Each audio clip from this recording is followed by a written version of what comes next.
Happy Friday, diehards and degenerates. Welcome to the best damn sports betting show on the internet today. The undefeated post-weigh-in show for UFC Vegas 59. We're talking Santos versus Hill today. We have watched these fighters step on the scale. We're looking for any extra little bit of weakness to try to put a winning ticket in your pocket. And anybody who disagrees with a single read that is made on this show is unequivocally incorrect. This is the undefeated post-weigh-in show. Not a single wrong thing has ever been mentioned on this show using the tinfoil cap to guide us. Let's get into today's show. Smash that like button for me. This show is sponsored by Pub Sports Radio, and the lines presented are brought to you by Superbook Sports. First fight of the night, we've got Stephanie Egger taking on Mayra Bueno Silva. Egger came in at 134.5. Mayra Bueno came in 135.5. Stephanie Egger looked in fantastic shape, I must admit. Very relaxed, abs popping up there. She looked good. Mayra Bueno gave a big smile, raised her arm up. She looked comfortable. She looked excited. Things were great. These two size up really well, and it was a good, solid, intense face-off. The one thing I do want to make mention of is when you get a different angle of this face-off, it looks like Egger may be barefooted when Silva is wearing flip-flops. So that's a good half inch of size difference there, that Egger may be much larger than we think once we see her in the cage on Saturday. Mayra Bueno trying to get away with a couple of extra inches there. Currently, Stephanie Egger is a minus 135 favorite. She opened up the dog in this matchup. Mayra Bueno is plus 115 right now. And I've been debating the idea of betting on Mayra Bueno Silva basically this entire week. I talked about it on Monday. I think when they are striking, Mayra Bueno is going to have the striking advantage if they hit the ground. I know they're both well adversed on the ground. Egger has that judo advantage for the throws and the hips, but Mayra Bueno is more than capable on the mat. I believe she's a BJJ black belt unless I'm mistaken. So she's not going to be a fish out of water there, and she does have the urgency to get back up to her feet. Egger seems to do really, really well with these women who are trying to wrestle her, and then she throws them and gets dominant top positions. Mayra Bueno is going to be looking to strike with her, and I think she's the heavier hitter of the two. So I'm very tempted on kind of a buy low, stand against the market spot here for Mayra Bueno Silva now that the line has flipped and I'm getting underdog money. I don't hate it. Have not made the move just yet. As most of you know, I've actually been on a really bad run this year. So kind of tough to trust myself in these positions when the entire market is saying one thing and I think the opposite. It's a little terrifying to dig deep and find the balls to go ahead and stand against that kind of a movement. But I'm leaning with the dog, Mayra Bueno Silva, here for the first fight of the night. Miranda Granger taking on Cory McKenna. Both women came in at 115.5 pounds. Miranda Granger looked fantastic. Coming back off being a new mother, we had questions. We always have questions about how fighters come back after that circumstance. She looked great, no issues. Cory McKenna looked good. She's kind of your classic generalized body type, a little on the soft side. There's not a whole lot to take from her weigh-ins. She's not going to be way more shredded than normal or anything like that. Girl could use some sun, though. She's been inside wrestling just a little bit too much, I think. She could use a tan. I can't speak. I know. I need a tan, too. Big height advantage here for Granger. She's got a 10-inch reach advantage here for Granger. Cory McKenna's minus 190 right now on Superbook Sports, plus 170 the comeback on Miranda Granger. I believe that's a tick down from what it was earlier in the week. Miranda Granger getting a little bit of love, and I will admit that I kind of think this is a dog or pass spot here. Miranda Granger has fought well in the UFC. She's fought a decent caliber of competition. She showed some really good things, but she also is coming off of the pregnancy layoff, which is a big, big question mark. You're going to have ring rust. We're not sure if the body is going to be ready to go as soon as, like most fighters coming back off of a layoff would. There's additional questions to be had there. And then we have seen her get out wrestled before. People who are far less adequate wrestling than Cory McKenna have been able to take her down and control her from top position. So it seems like a spot where Cory McKenna has just the clearest path to victory with the wrestling here. But I like how scrappy Miranda Granger is. She's going to fight for your dollar. I don't know that I can get involved on this one. I would like to jump on the dog. You guys know me. I always like to go dog hunting. And Cory McKenna is still very, very green. But at the end of the day, I think there's enough red flags for me to stay off. I'm going to go ahead and pick Cory McKenna to go ahead and win this fight by decision. But I wouldn't be shocked if Miranda Granger had more success than we're expecting and even managed to pull this thing off. Next up, Quinlan, Josh Quinlan taking on Jason Witt.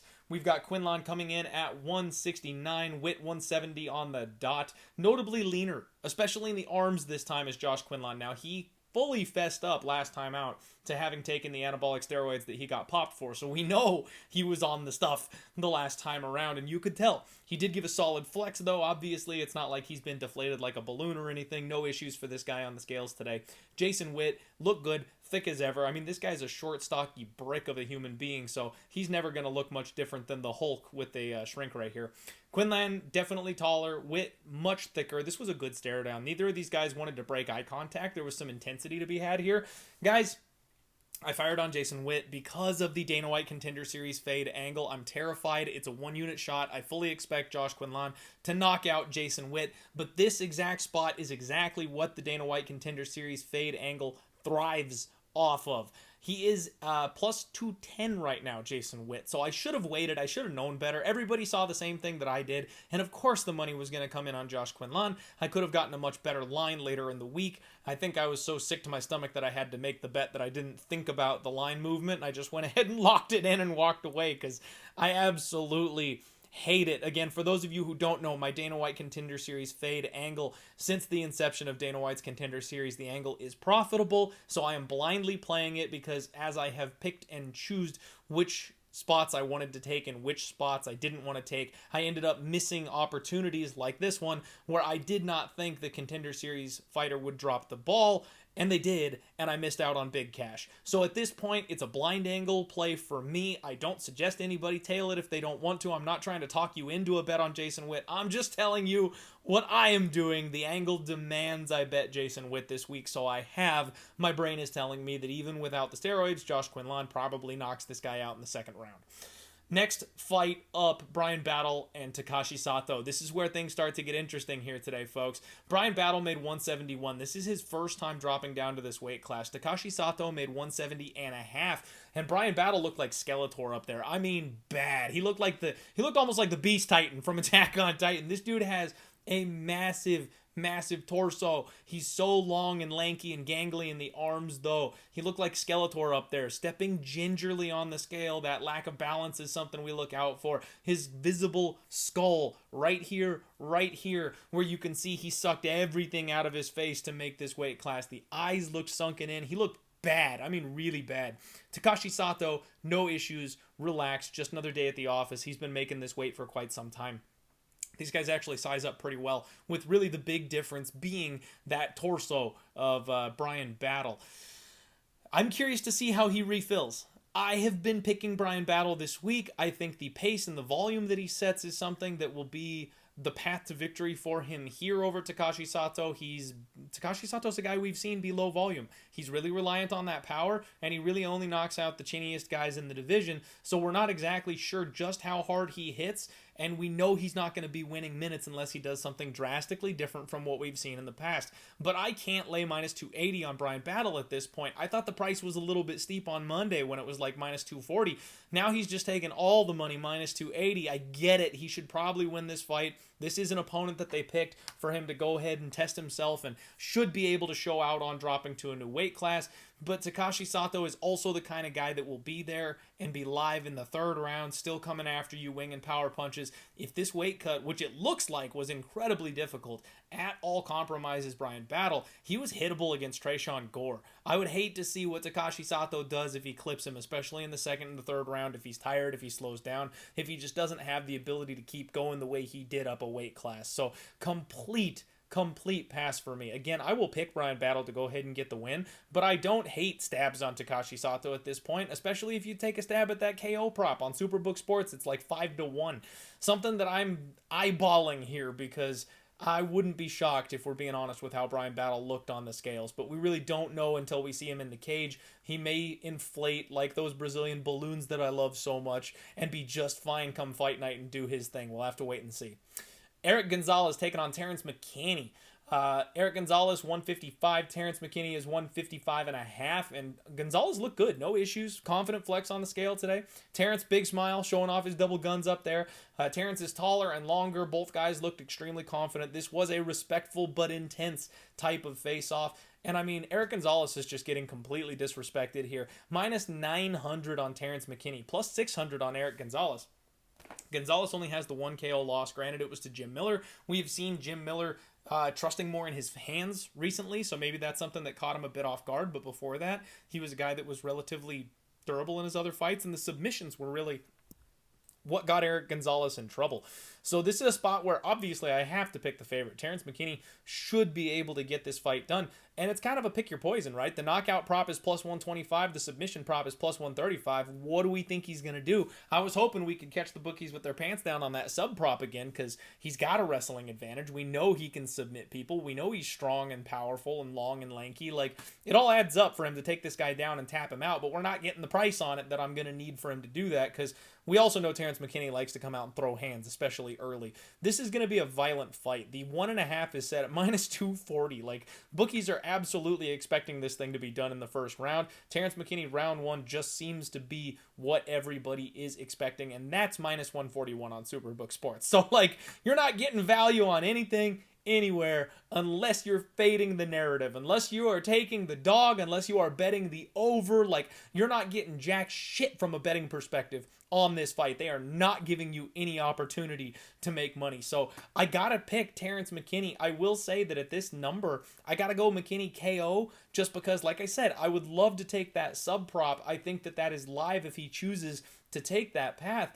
But we would need, 3-1, 4-1, something like that to go ahead and take the play on it, because we know Terrance likes to do his work with his hands. So I'm expecting Terrance to come out. I do think he slugs down in round 1.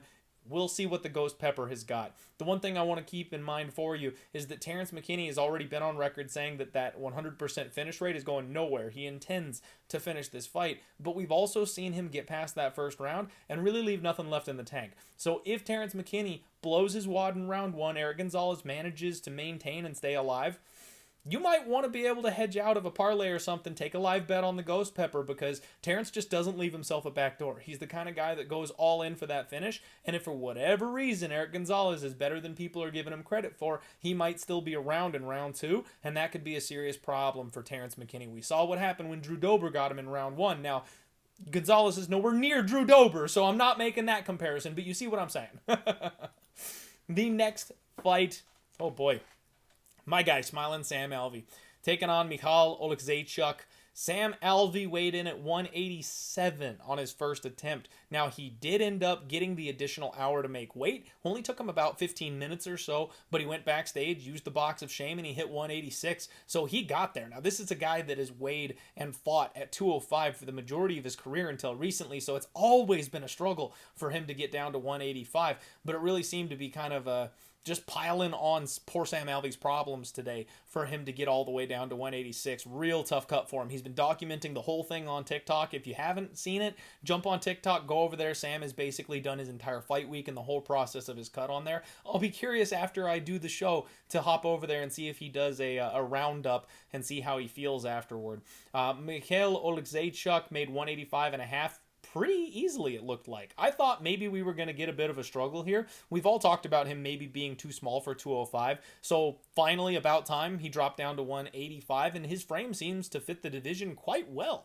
Again, based on some of the photos we saw earlier in the week, I thought he might be having a bit of a hard time, but he wasn't too sucked out. He moved pretty well. He looked fine at 185. He looks like he fits the weight class, and in fact, Sam Alvey's got a decent size advantage on him. Sam Alvey is much, much bigger than Michal Oleksiejczuk, and you guys know me. You know I love my Sam Alvey. I need some Darth Vader music right about now. I'm going full degenerate, baby. Let's go. Smiling Sam! Yeah, Sam Alvey, let's go, baby! Now, you guys have no idea how hard it was to get that in the back of my own damn head. That's why it looks like it's crooked and sideways and someone punched it in the face. So, Sam Alvey, fight week, baby. I wanted so bad, you guys. I know. I've drained probably half of my 401k at this point betting on Sam Alvey the last couple of years. He's better than people give him credit for. The fight style that he uses is not pleasing to the judges, which is why he loses those close competitive split decisions. And now it seems like the durability is going. It's rough. And especially with that weight cut, taking the extra time when everybody else is hydrating up again to go back and get on the scale again and make the weight. And I mean, he was so relieved when he made 186. He screamed, "Fuck yeah!" Like you could hear it echoing in the apex when he made weight on the video. You guys know me, I'm a fade the weight cut type of people, and like I wanted to find an excuse to bet on Sam Alvey. I really did. He's talking about coming out and winning, be a first round knockout and stuff like that in this fight, and I just can't do it. There's no way I can possibly go to war with my guy Sam Alvey. The way that he is looking in this fight, the way he's looking in this weight cut, like it is tough, man. I'm trying to find a spot to attack on this fight, and honestly, I think violence may be the way to go, because my guy Sam Alvey, again, he did talk about wanting to come out and make this a barn burner. He said he's going to knock the guy out in the first round.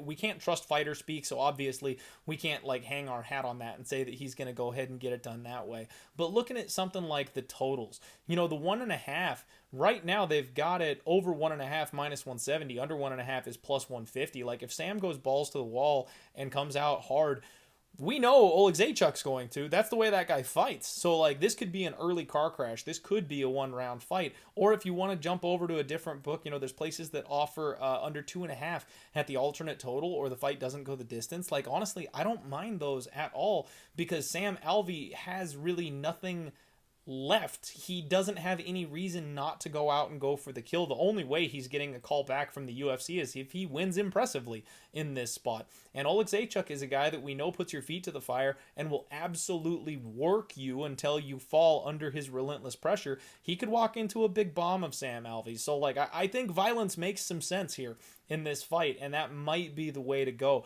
If you look over on Superbook Sports, though, Michal Oleksiejczuk in round 1 is plus 200, round 2 is plus 375. Like, those are the types of numbers that I don't mind at all if you want to take a shot at it. The knockout prop is just minus 121. So, like, if you think the knell has sounded for Sam Alvey and Michal Oleksiejczuk is going to knock him out, you're getting a minus 600 favorite down to minus 121. That's not a bad way to play it. I will be rooting heart and soul for my boy Sam Alvey, though. And if this thing gets out of round 1 and Oleksiejczuk is the one huffing and puffing, I'll be live betting. You damn well know it. Next up, Priscila Cachoeira taking on Ariane Lipski. Priscila Cachoeira came in at 125.5. Lipski missed weight bad. She had 128.5. Now, Priscilla, she's got some sexy cheekbones. Those bad boys are always popping out for her weight cuts. That's genetics. Nothing to look into there. Can't really dig in too far on that. She gave a big flex. She looked good up there. I miss the blue hair. The patented blue streak of Priscila Cachoeira is missing today, and it hurts my soul. Now, Ariane Lipski needed the box of shame.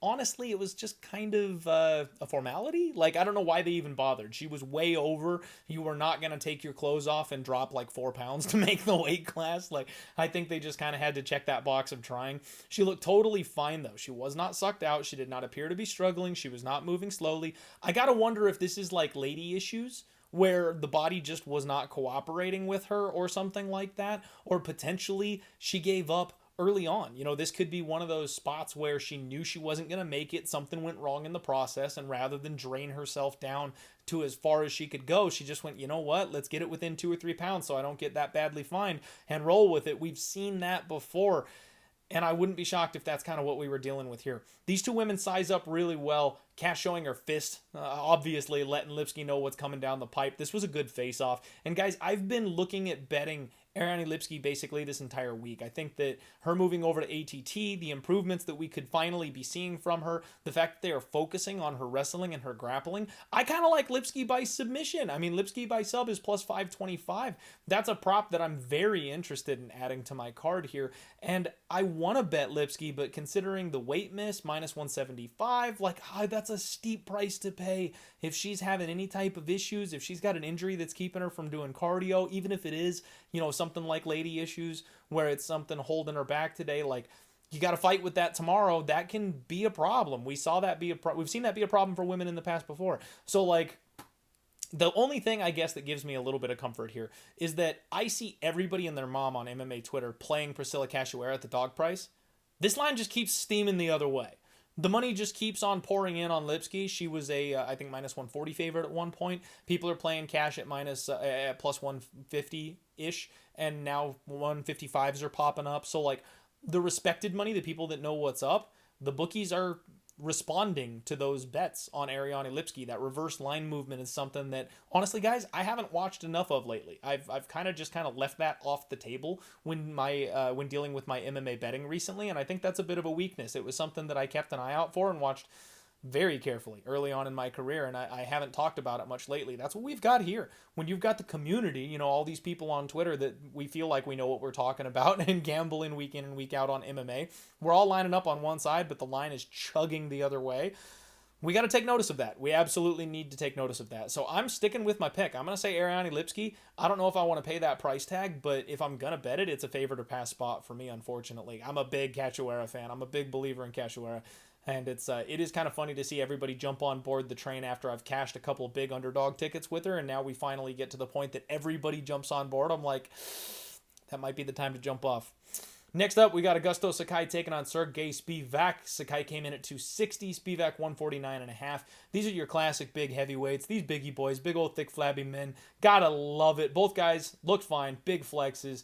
And Sakai slightly taller, not by much. Not by much. These guys size up extremely well. I thought Sakai was going to have a little bit more of a size advantage here in this spot. Serghei Spivac is a minus 265 favorite, plus 225 to come back on Sakai.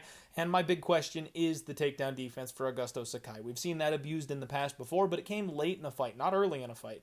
So Serghei is a big, beefy, solid grappler, so if he can close that distance and, you know, use that apex small cage, he can probably drag Sakai down to the ground much earlier, and then honestly, he probably ends it from there. So, like, I'm tempted. If this fight gets extended past that first round, I'm a little tempted on maybe like a live bet for Augusto Sakai if he's made improvements, if he's worked on the takedown defense and the counter grappling. But if Serghei gets him down in round one, I kind of think he just destroys and dominates Sakai for the fight. So I'm going to go ahead and, again, like most of this card, I will say I'm going to side with the favorite, but I'm a little too chicken shit to actually bet it because I can see a path for the underdog, or I have questions at least about the underdog. I don't know. I'm not ready to write Augusto Sakai off just yet. He's coming off a long layoff, talked about changing things up, working on things. Again, you can't trust what fighters say. Fighters speak. They're going to talk out their ass every single weekend. But I wouldn't be surprised if Augusto Sakai showed us a couple new wrinkles here this week. So the pick is Serghei, but I will be watching this fight very, very closely live. Juliana Miller, Brogan Walker. We've got the tough finales coming up here next. Miller made 125 on the dot. Walker made 125.5. Juliana Miller looked good. She was all done up for weigh-ins. She was dancing, feeling herself. Looked real solid today. Brogan Walker, happy, relaxed, no issues from her whatsoever. She's got more experience. She's weighed in and done this more often. Brogan came in hot. She is intense. I mean, she got in close. Miller's got an obvious size advantage here in this spot. Brogan was talking to her, but Miller just kind of smirked at her and walked off. I mean, this is one of those like barking dog versus cold calculated type of spots for me where even though Brogan seemed to be the aggressor, I feel like Miller won the face-off. You know, just her kind of smiling in her face and then leaving like, I'm not worried about you. Like, that kind of speaks volumes to me about the attitudes here. Miller is a minus 125 favorite. Walker is a plus 105 dog. And I talked about this on Monday. I kind of feel like it's a now versus later type of setup. I can't bet this fight because I think if you're going to bet anybody today, you got to go with what we've seen, and that's the advanced skill set of Brogan Walker. Brogan Walker as the dog doesn't make a ton of sense here. However, you've got the young up-and-comer in Juliana Miller, who's got less experience, but a much higher ceiling, a much better physical frame. So if she has made the adjustments, if she's done any work in the offseason, I think she's eventually going to catch Brogan and then surpass her. It's just a matter of time. Is that time on Saturday? I'm not sure. I don't know. Brogan Walker's a BJJ black belt. She's got a strong wrestling background, so I do think she can handle Juliana Miller. But Miller also has that tall, long legs thing going on where we can see these body lock takedown artists. They can't get these tall fighters to the mat because they got that pogo stick defense. They can just get one leg down after they get picked up, and if they don't want to go to the mat, they just don't. Juliana Miller's got a solid body lock herself, and if she manages to get Brogan Walker down and get on top, she's got the body triangle thing going on. I could see Brogan Walker reversing position. Like, I kind of expect this to be a very close competitive fight. Now, if Miller gets on top or lands a clinch knee or goes to work with those elbows, I think there's a chance she can actually get some kind of a crazy TKO victory here in the spot. Like I say, I think she is the blue chip prospect out of the two. So if I was going to do anything on this fight, I would be looking at Miller by TKO at 14-1. Like that, it would just be like a little dart flyer for me for fun to watch that fight. I can't pick it. I can't pick this one. I told you guys. I think the move is Brogan Walker at plus money right now, but I wouldn't be surprised one bit if Juliana Miller showed up just being the better fighter after making some adjustments and improvements, because I think she's more physically gifted. At minus 125, I don't mind anybody playing that favorite price tag. You could argue both of these sides very strongly, and I broke my rule last week about trying not to flip coins. I'm not flipping coins today. Like, I got burned last week doing it, so I'm not going to flip this coin. I'd be looking to kind of fade the narrative and do something crazy like an under or an inside the distance or a knockout prop or something if I was going to bet anything here. So no bet for me on that fight. Zach Puga, I got to watch this guy's tape. I cannot say his last name. I need John Anik. I need you to tell me how to say this man's last name. I will be tuning in on Saturday. Taking on Muhammad Usman. Zach came in at 239, and Muhammad came in at 236.5. No issues whatsoever for Zach. He looked thick up there on the scale today. Big, solid flex. That's a big boy. Muhammad Usman jacks. This man, he looks like he's a freaking power lifter. Like, solid muscle up and down the entire body. But you know what shocked me? When these guys went face-to-face, Zach is bigger. You know, something everybody's been talking about is Muhammad Usman, he's got that one-hitter-quitter chance, right? Like, he's got those big, winging, powerful hooks. He's got this physical, mauling type of wrestling game, just bully you around the cage, rip you to the ground. I don't think that's working on Zach. Zach is way bigger than I expected him to be. People are talking about Zach dropping down to 185 after this fight is over, like most tough champions end up doing, and I'm like, shit, he's bigger than Usman. Like, how's he going to drop down to 185? He's a big Samoan-looking type of guy with the tattoos, and he does have, like, some extra love there on the body, but we've seen what Tai Tuivasa's been able to do with that kind of a thing. Zach is much more technical than Muhammad Usman. I think he's got a much cleaner jab, a much more well-rounded MMA game, a good urgent get-up game, short of slipping on a banana peel and Usman clocking him with a big hook. I don't see how Zach loses this fight, guys. This is one of those weird spots where, like, I know Usman's got the name and everyone's talking about this fight potentially being fixed in his favor because his brother's in the UFC and all that kind of shit. Like, they can't save you once you're in the cage. I thought Zach, by, decision, maybe had some value to it, that he might be the smaller guy in there and stick and move and run around the cage and try to avoid the big power shot of Usman. But, like, after seeing them face off, I'm like, shit, he's the bigger guy. Like, why can't he take advantage of Usman's poor striking defense and clock him with one? So I'm kind of shifting from Zach by decision to Zach by knockout. I kind of think that knockout maybe comes later when he's the guy with the better, fresher gas tank, and Usman is deflated and slowing down, maybe round 2, round 3 type of knockout thing. Again, I have not bet this fight. I've been very careful on this card, but I'm honestly a little tempted. Now, I know this is scary because it's low-level MMA, but, like, I'm tempted to load up and just lay the minus 275 here on Zach. I don't think that's a half bad choice. A lot of the favorites on this card are too sketchy to, like, really invest in from a parlay standpoint. So, yeah, I get it. Most of these favorites are probably going to win. Parlay it the hell up, but I can see a lot of paths to victories for a lot of these underdogs, so I'm going to tread lightly there, and I wouldn't hate it. I think Zach gets the dub on Saturday. Co-main event, Vicente Luque taking on Jeff Neal. 175.5 for Luque, 171 for Neal. No issues whatsoever for my guy Luque. Jeff Neal looked a bit slimmer than usual, kind of on the skinny side and a bit pale. I'm not sure what was going on with that, but he didn't look quite right to me on the scales. Gave a big sigh of relief when they called the weight. And he called it quick. This is one of those ones where I'm a little suspicious of some tampering here or something, because they did not let that scale settle and he went ahead and called the weight. This was a good face-off. These guys size up really well. Obviously, they're respectful. These guys aren't the shit-talker types. So this is a fight that's been hotly debated on Twitter. I got Vicente Luque, a larger bet on him at minus 170 earlier in the week. He's sitting about minus 185 now. I feel a little bit scared because of last week's Dante Almeida's spot where everybody piled in on the same side and we all got busted here. I know some smart, respectful people on Jeff Neal, and I get it. I totally understand. We beat some of the line movement. That's all we can do. Now I just got to hold my nose and pray Vicente Luque can get it done for me. Main event time.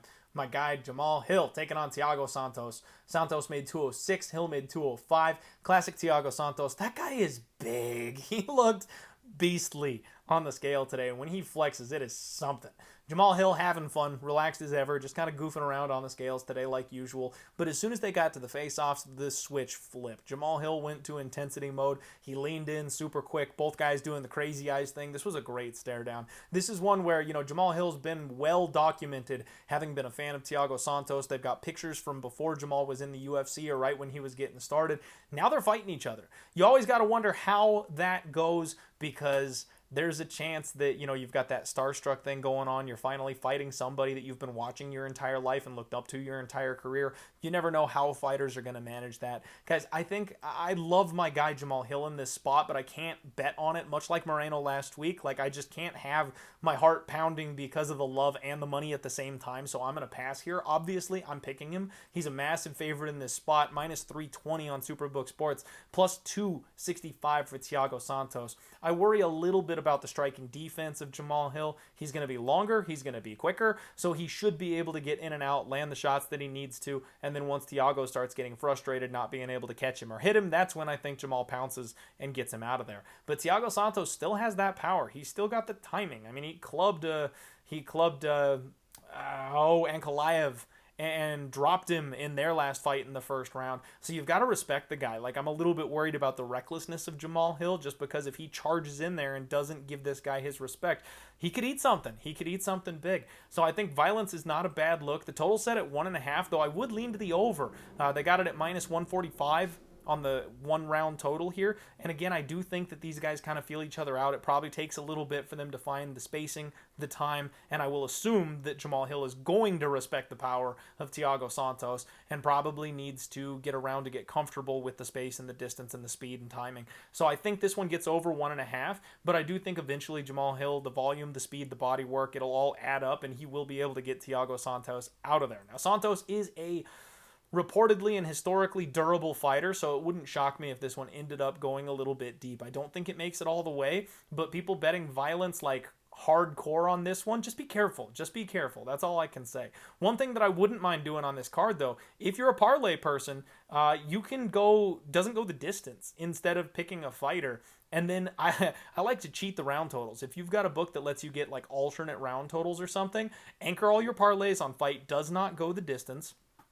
And then you can middle it, by betting over 1.5 or something like that. It's like a built-in hedge and middle opportunity for you, because if the fight can squeeze over 1.5, then not only are you cashing all the parlays that go under and the fight doesn't go the distance, but if they squeeze over the 1.5, you get that bet coming through too. So, I like trying to create those middle totals rather than picking a fighter and a side, because if you lay it with Jamal Hill and then you bet Thiago Santos, there's only one outcome. You're either cashing the parlays or you're cashing the hedge. With the totals, you can find that sweet middle spot where you pile some extra cash up and stick it in your pocket.